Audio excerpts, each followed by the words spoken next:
सभी किसान साथियों को नमस्कार। मैं सर्वेश बुंदेली और आज हम लोग खड़े हैं रानी लक्ष्मीबाई केंद्रीय कृषि विश्वविद्यालय के रिसर्च सेंटर पे, जहां पे हमारे साथ प्रोफेसर सर हैं, जिनसे हम जानेंगे कि जो बुंदेलखंड का क्षेत्र है, खासकर से बात करें यूपी और एमपी दोनों बुंदेलखंड, और जैसे माना जाता है कि जो बंजर भूमि होती है वहाँ पे अमूमन किसान अपनी ज़मीनें परती छोड़ देते हैं, वहाँ पे कुछ ग्रो नहीं करते, उन्हें लगता है कि वहाँ पे कुछ उगाया नहीं जा सकता है।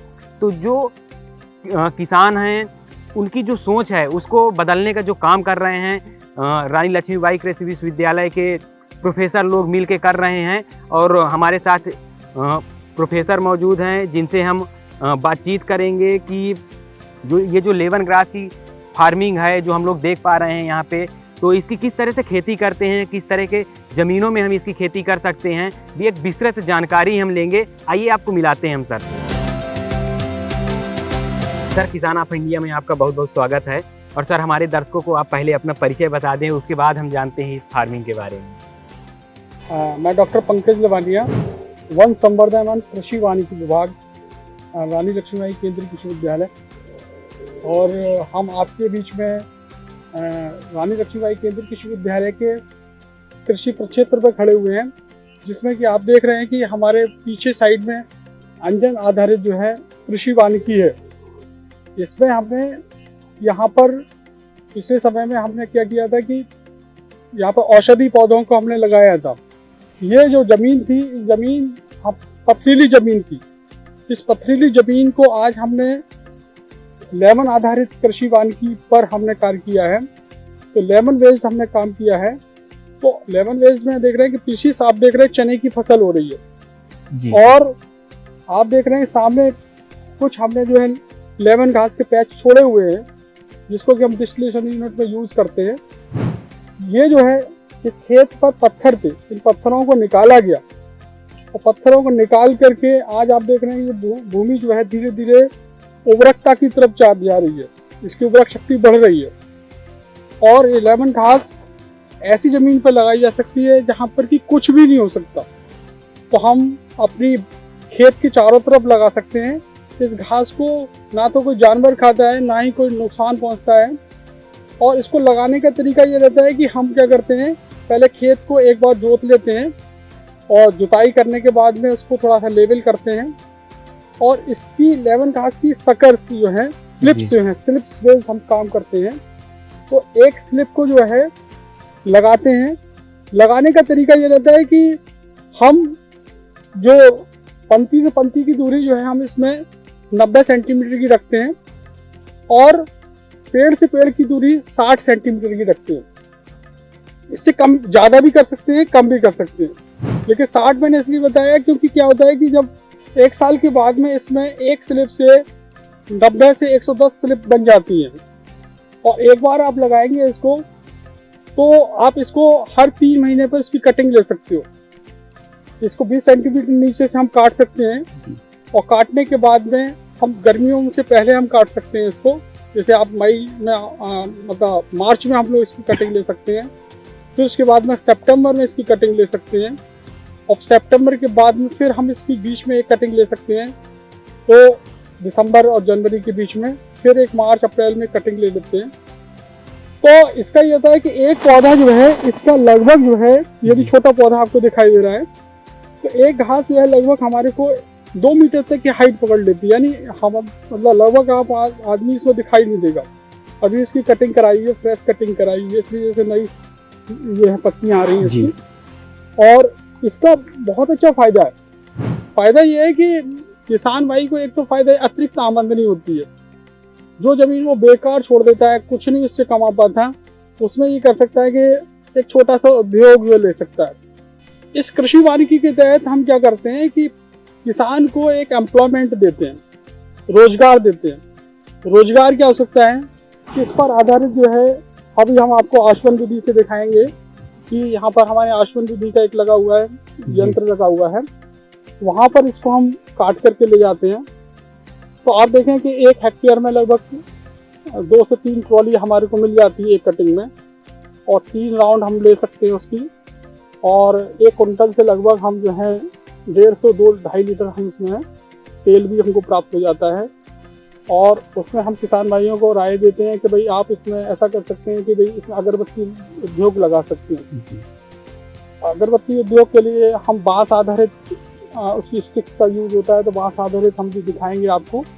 तो वहाँ से हम बांस लेंगे, यहाँ से हम लेमन घास लेंगे, उसको एक्सट्रैक्ट कराएंगे और एक्सट्रैक्ट कराने के बाद में तेल निकलने के बाद में उसका उद्योग अपने यहाँ पर ही उसका उपयोग करेंगे।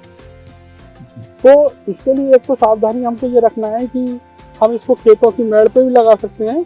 दूसरी बात ये रखनी है हमारे को कि भाई जब हम इसको लगा रहे हो तो बरसात से पहले लगाएं। खेत को तैयार कर लें, ऐसे भी खेत के बीच में पंक्तिबद्ध भी लगा सकते हैं। खेत को तैयार कर लें, खेत को तैयार करने के बाद उसमें हार्डली जो है एक कुदाली डालेंगे, हार्डली जो 10 सेंटीमीटर स्टिक मारेंगे और तुरंत उसकी स्टिक को लगा देंगे। जब हम इसको लगाते हैं तो इसकी जो स्लिप होती है वो 15 सेंटीमीटर की रखते हैं, 1-2 पत्ती उस पर हो जी, और ये ध्यान रखते हैं। और उसकी स्लिप को सीधा जो है हम उसके गड्ढे में डालते चले जाते हैं। तो उससे क्या होगा कि और जब हम लगाते हैं तो लगाने के बाद में से थोड़ा आप खाद दे दीजिए। खाद भी अगर है तो खाद अच्छा रहेगा। अगर नमी की उपलब्धता है तो बहुत अच्छी हम कटिंग ले सकते हैं, 4 भी कटिंग ले सकते हैं। अगर नमी कम होती है तो उसमें हमारे को थोड़ा सा ऑयल में कंटेंट में कम मिलता है। एक बात, दूसरी बात एक मैं आपको बताना चाहूँगा कि हम एक अगर बार इसको लगा देंगे तो हम एक स्लिप से 110, 120, 150 तक हमको स्लिप मिल जाती है। अगर 1 एकड़ में लगा दिया हमने तो अगली साल हमको 4 एकड़ की फसल लोगों के खेत पर लगाने के लिए मिल जाएगी। अपने खेत को भी आप बढ़ा सकते हो। सर जैसे आप अभी बताए कि इसमें खाद और पानी दें तो 4 हम लोग कटिंग ले सकते हैं, तो हमारे जो दर्शक हैं और जो किसान साथी देख रहे हैं उन्हें ये भी थोड़ा सा बताएं कि इसमें किस हिसाब से पानी का रख रखाव करना चाहिए, पानी देना चाहिए, और जो प्रति प्लांट या अगर बात करें प्रति हेक्टेयर खाद की तो उसका कितना प्रयोग किसान साथी कर सकते हैं। देखिए ऐसा होता है ना, इसको हम क्या करते हैं कि जब हम इसको लगा रहे होते हैं तो पानी का ध्यान रखना है। जब भी हम इसकी कटिंग लेंगे, खास तौर से कटिंग का जो समय है हम इसको अब मार्च अप्रैल में कटिंग ले लेना चाहिए। फिर उसके बाद में ड्राई सीजन बढ़ जाता है तो उसके ऑयल निकल जाएगा। दूसरी बात, उसके कटिंग के तुरंत बाद इसको हम पानी देंगे। जितना अच्छा पानी दे देंगे इसमें तो उतनी अच्छी इसकी नई स्पाउटिंग होगी। दूसरी बात होती है हमारे को इसको पानी देने के लिए बरसात में हमें इसको पानी देने की आवश्यकता नहीं है, बारिश होती है। जाड़े में महीने में आप एक बार पानी दे दीजिए, गर्मियों में आप जो है 15 दिन में आप पानी दे दीजिए। तो पानी का अगर प्रचुर मात्रा है खेतों पर तो आप इसमें रख सकते हैं। अब पानी की मात्रा कम है कहीं किसी खेत पर पानी नहीं हो पा रहा है तो कोई बात नहीं, बारिश के पानी से भी हम 2 कटिंग, बारिश के पानी से और गर्मियों पर मतलब सर्दियों से भी हम 2 कटिंग आराम से अच्छी ले सकते हैं। अगर गर्मी में पानी की नहीं है, हमारे बुंदेलखंड रीजन है यहाँ पे पानी की कई खेतों पर कमी भी रहती है, तो हम क्या करते हैं कि इसको अगर गर्मी में पानी भी नहीं मिला कोई बात नहीं, तो हम उसकी 1 कटिंग हमारी कम रह जाती है ना। तो 3 कटिंग तो श्योर मिलेगी इसको। और इससे जो है लगभग 1600-1500 रुपये प्रति लीटर जो है मार्केट में डिमांड रहती है ऑयल की इसकी। और मैं तो ये किसान भाइयों को राय ये दूंगा कि भाई अपने खेत पर लेमन घास को लगाइए। और हमारे विश्वविद्यालय में संयंत्र लगा हुआ है इसका तेल निकालने का, बुंदेलखंड के किसानों को कहेंगे तो वो लोग अपने हमारे विश्वविद्यालय में सुविधा है, निकाल सकते हैं, यहाँ से ले जा सकते हैं और छोटे छोटे कुटीर उद्योग लगाएं, जिससे कि मेरे जो युवा वर्ग है उसको हम रोजगार दे पाएँ। एक बहुत अच्छा ये है कि इससे हमारे किसान भाई सुबह उठ करके इसकी पत्ती को अगर तोड़ेंगे और तोड़ करके चाय की तरीके से इसमें डाल करके पी लेंगे तो आप ये समझिए कि उन किसान भाइयों को लाभ ये होगा कि जो चाय हम वो पीते हैं ना, निकोटिन वाली जो चाय पीते हैं, लेमन टी वगैरह जो ये लेमन टी में भी यूज होता है। जो हमारे यहाँ लेमन टी बनती है उसको हम कटिंग करके एक पार्ट इसका घटक ये भी रहता है, तो लेमन टी में भी इसका इस्तेमाल हो सकता है। तो लेमन टी आधारित हम उद्योग भी तैयार कर सकते हैं।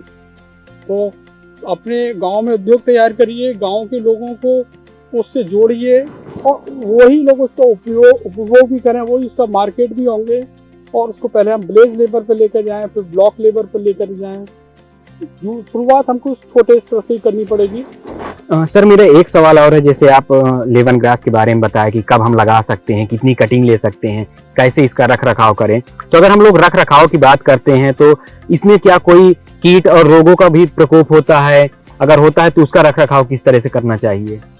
इसमें देखिए, इसमें कोई कीट नहीं लगता, ये मॉस्किटो रेप्लिकेंट्स है। अच्छा, इसमें कोई ऐसा नहीं है। मैं तो ये बात कहूँगा कि बहुत ही मतलब रफ घास है ये, और आप समझिए कि तो इसको जानवर खाते नहीं हैं। अभी आप देखिए इसी पेड़ में आप देखें कोई कीट नहीं मिलेगा, है ना। हाँ, अगर ऐसा होता है कि भाई अगर हमारे यहाँ पे लगता है तो हम ज़्यादा से ज़्यादा हमारे यहाँ पे मृदा बॉन्डिंग जो है, जिसको हम कहते हैं ना, सॉइल बॉन्डिंग जो है, कुछ कीट लग सकता है तो हम इसमें खली का इस्तेमाल कर सकते हैं। नीम की खली का, पहले जब खेत को हम तैयार करें तो नीम की खली का यूज़ कर लीजिए अगर टर्माइट्स की प्रॉब्लम रहती है तो, है ना। बहुत ज़्यादा रासायनिक खाद देने की जरूरत नहीं, क्योंकि रासायनिक जो है खाद से भी हम इसमें अवॉइड करते हैं।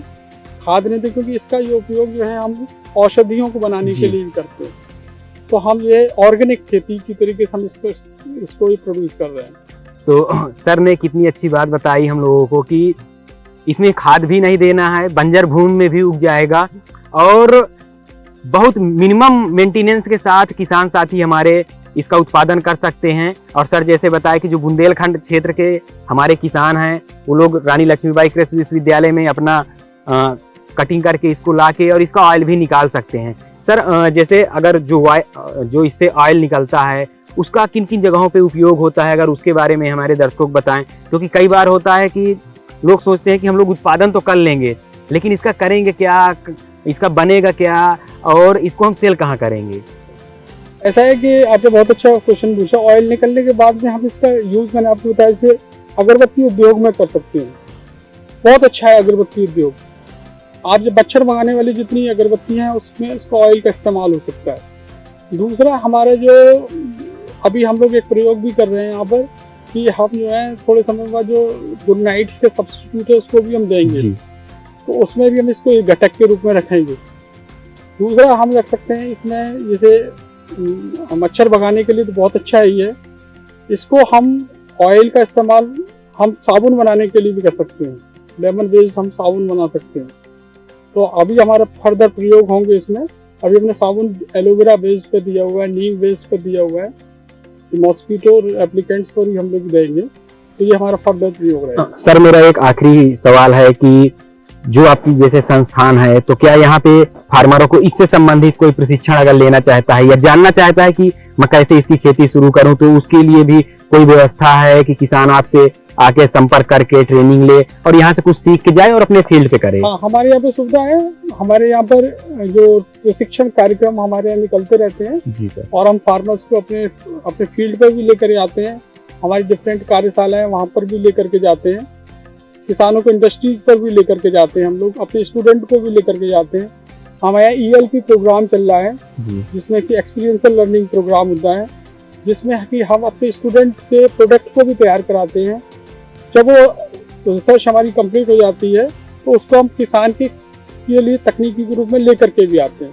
अभी हमारा 3 साल का है। अभी हम इसको उसके बाद में हम किसानों को इस तकनीकी को लेकर के भी जाएंगे, जिससे प्रोडक्ट बेस्ड पे हम काम करेंगे किसानों के साथ में। तो ये हम लोग साथ रानी लक्ष्मीबाई केंद्रीय कृषि विश्वविद्यालय के प्रोफेसर साहब थे जिन्होंने लेमन ग्रास की खेती, और जैसे हम लोग देख भी पा रहे हैं कि ये एक बंजर भूमि थी और यहाँ पे लेमन ग्रास की खेती की है और काफ़ी अच्छा उत्पादन ले रहे हैं। और जैसे सर ने बताया कि हम लोग के यहाँ ट्रेनिंग प्रोग्राम भी चलते हैं जहाँ पे फार्मर आके ट्रेनिंग ले सकते हैं और यहाँ से जाके अपने फील्ड पे जो यहाँ से सीख के जा रहे हैं, जिसे जैसे हम लोग कहते हैं कि लैब टू लैंड एक प्रोग्राम होता है कि जो रिसर्च हो रहा है उसको किस तरह से हम लोग लैंड तक, जो किसानों की ज़मीनें हैं वहाँ तक कैसे हम अप्लाई करें, ले जाएं। तो निश्चित रूप से रानी लक्ष्मीबाई केंद्रीय कृषि विश्वविद्यालय और जो यहाँ के प्रोफेसर सर लोग हैं वो काफ़ी अच्छा मेहनत करके और उसको पहुँचाने का काम कर रहे हैं एक समग्र बुंदेलखंड क्षेत्र में। सर आप हमारे साथ जुड़े और किसान साथियों को इतनी अच्छी जानकारी दी, आपका बहुत बहुत धन्यवाद सर।